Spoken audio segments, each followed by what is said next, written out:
ब्रबॉर्न stadium में मुकाबला था सर्वाइवल के लिए, खासकर पंजाब किंग्स के लिए, जैसे कि वो मिले इस मैच में रॉयल चैलेंजर्स बेंगलुरु के साथ, और क्या बखूबी उस को अंजाम दिया पंजाब किंग्स ने।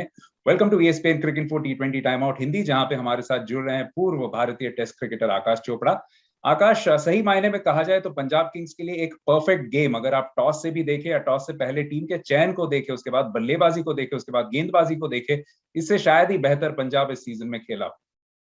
मानना पड़ेगा, क्योंकि अगर आपको पहले बैटिंग के लिए आमंत्रित किया जाता है और मयंक अग्रवाल टॉस पे कह तो रहे थे कि कोई बात नहीं, मैं बैटिंग करने को तैयार हूं, पर उनके चेहरे से ऐसा लगा शायद दिल पे चोट लगी थी। तो वहां से अगर देखें, आप 209 तक पहुंचते हैं, 50 रन के ऊपर से मार्जिन से आप जीत जाते हैं। 5 ही गेंदबाज आप खिलाते हैं, उन 5 गेंदबाजों का अच्छे से इस्तेमाल करते हैं, सभी लोग डिलीवर करते हैं। और लियम लिविंगस्टन जो भी मैदान पे थे भी नहीं, छठे गेंदबाज के रूप में उनका उपयोग करने की आपको आवश्यकता भी नहीं पड़ती। तो किसी भी दृष्टिकोण से आप देख लीजिए, कहेंगे आपकी एकदम परफेक्ट गेम था ये पंजाब किंग्स के लिए।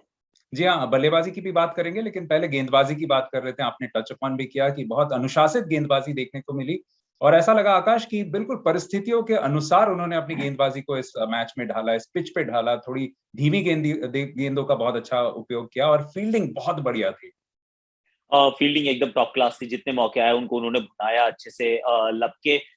देखिए, इसमें जो दो सबसे बड़ी कड़ियां थी वो मेन बोलर्स जो है, मैं मेन और स्लाइटली लेस इंपॉर्टेंट बोलर्स को इसलिए थोड़ा सेग्रीगेट कर रहा हूँ, माफी चाहता हूँ, ऋषि धवन एंड हरप्रीत बरार।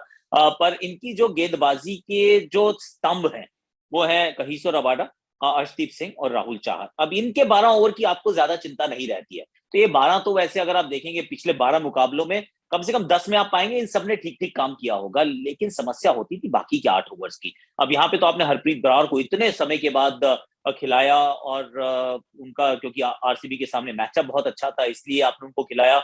ऋषि धवन जो है वो उस गति के बॉलर नहीं, 2016 के बाद वो आईपीएल में आपको नजर आए। तो अगर उस लिहाज से देखें तो जो रबाडा, राहुल चाहर और अर्शदीप ने किया वो एक्सपेक्टेड था। पर आप मैच जो जीते हैं, आपने जो गेंदबाजी अच्छी की है वो ऋषि धवन और हरप्रीत बरार की वजह से आप इस मैच को जीतने में सक्षम रहे हैं। 2 विकेट चटकाए ऋषि धवन ने, और बड़े विकेट्स थे, एक फाफ का था, दूसरा महिपाल लोमरोड का था। और हरप्रीत बरार ने बड़े अच्छी तरीके से पकड़ के शुरुआत में गेंदबाजी की। 4 ओवर 10 ओवर का जब खत्म हुआ था, अंतराल से पहले पहले 4 निकल के चुपचाप भगा उनके समाप्त कर दिया गया था स्पेल। पीछे एक अच्छी कैच भी पकड़ी, एक छक्का भी मारा। तो मेरे विचार में ये जो 2 गेंदबाज थे, इनकी वजह से पंजाब एक्चुअली इस मुकाबले में बहुत बढ़िया गेंदबाजी कर पाया। उससे पहले बल्लेबाजी का मौका मिला था, और 6 ओवर में 83 रन बना दिए थे, और खासकर उसमें जॉनी बेस्टो का बहुत बड़ा रोल था। जॉनी बेस्टो ने आज लगभग 200 के ऊपर के स्ट्राइक रेट से रन बनाए, 66 रन बनाए। और उसके बाद लियम लिविंगस्टन, जिनसे आशा हमेशा की जाती है कि बड़े शॉट्स लगाएंगे, लेकिन आज आकाश काफी खुद को ठहराव के साथ प्ले इन किया, और उसके बाद बड़े शॉट्स लगाए। शायद इसलिए इस भी वजह से कि काफी सारे विकेट्स भी दूसरे छोर पर गिर रहे थे। देखिए, जॉनी बेस्टो की पहले बात कर लेते हैं, क्योंकि जॉनी बेस्टो को जब आपने ऑक्शन में खरीदा था, ये थोड़े ट्रिकी सिलेक्शंस रहते हैं, क्योंकि आपके पास मयंक अग्रवाल जो आपके कप्तान है, आपने वो फर्स्ट जो मार्की सेट था उसमें आपने उठा लिया था शिखर धवन को, तो आपके 2 ओपनर्स तो ऑलरेडी सेट हो चुके थे। उसके बाद आपने जॉनी बेस्टो को लिया। बेस्टो आप जानते हैं कि बेहतरीन खेलेंगे, बेस्ट खेलेंगे जब ओपन करेंगे, लेकिन ओपनर की तो आपके पास जगह ही नहीं थी। तो इस वजह से अगर आप शुरुआत के कई सारे मुकाबले देखेंगे तो जॉन कहाँ थे, जॉनी एंड जनार्दन, नहीं हो पा रहा था उनका कुछ भी। अब उनको आपने वापस ओपन कराना शुरू किया है, सामने हेजलवुड जैसे गेंदबाज को और टू टेक हिम डाउन, ये काम उन्होंने बड़े अच्छे से किया, शायद बाकी लोग नहीं कर पाते। मयंक अग्रवाल की तारीफ करूंगा कि बतौर कप्तान आपके पास वो वीटो पावर होती है।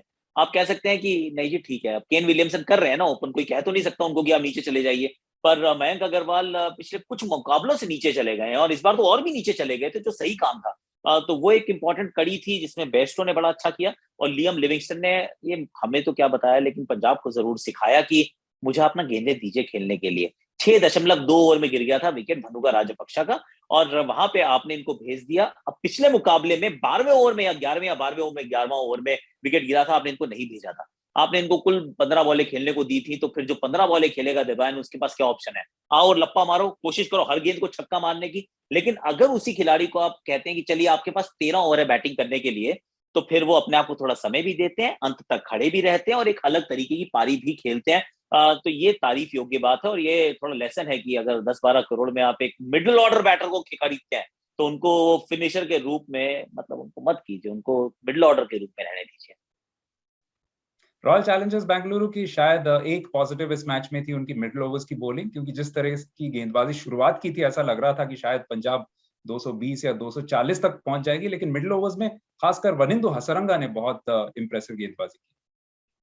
उसके भी दो कारण है देवायन। एक तो वनिंदु अच्छी गेंदबाजी कर ही रहे हैं, ठीक गेंदबाज बहुत तगड़ा है ये। अगर आप पिछले एक साल के वो T20 आईसीसी के रैंकिंग्स देखेंगे तो नंबर 1 पे कई समय तक वो उनका नाम था, विराजमान थे वहां पर।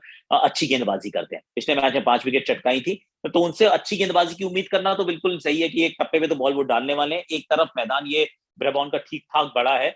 सेकेंड पॉइंट ये है कि अगर आप पंजाब का पूरा सीजन उठा के देखें तो इनके स्पिन के खिलाफ आंकड़े बहुत साधारण है, शायद सबसे साधारण होंगे अगर आप इनके मिडिल ऑर्डर को किसी भी और मिडिल ऑर्डर से कंपेयर करें तो।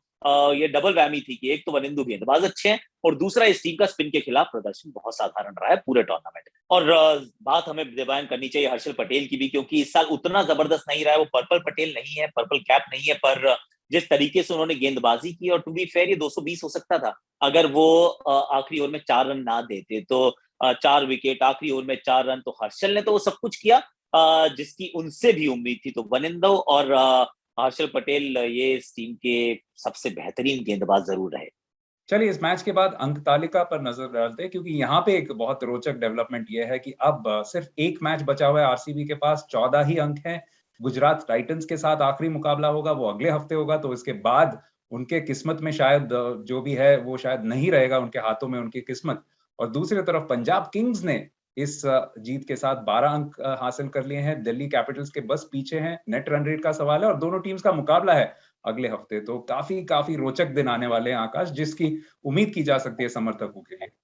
हाँ जी, ये आईपीएल का वो वाला फेज है ना, this phase of the IPL is called unpredictability. तो अब यहाँ पर जो जो टीम्स जो पहले उड़ रही होती हैं एकदम से क्रैश लैंड करती हैं, जो टीमें एकदम वो धरातल या कहें वो एकदम पाताल में होती हैं, वो एकदम से सबमरीन निकालती हैं और उसको उड़ने वाली उड़न तश्तरी में तब्दील करती हैं। तो मैं तो हैरान था एक्चुअली चेन्नई हार गई, वरना और इस मुकाबले में, इस टूर्नामेंट में और रोमांच लगातार थोड़ा और बना रहता। पर बिल्कुल ठीक कहा आपने।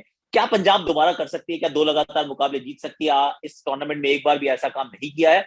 पर एंटरटेनिंग साइड है, बड़ा मजा आने वाला है। आरसीबी क्या जीटी को हरा सकती है, पर क्या हरा पाएगी? That will be an interesting one. तो बहुत रोमांचक हो गया, ये रोमांचक मोड़ पे आके खड़ा हुआ है ये हमारा इनक्रेडिबल प्रीमियर लीग।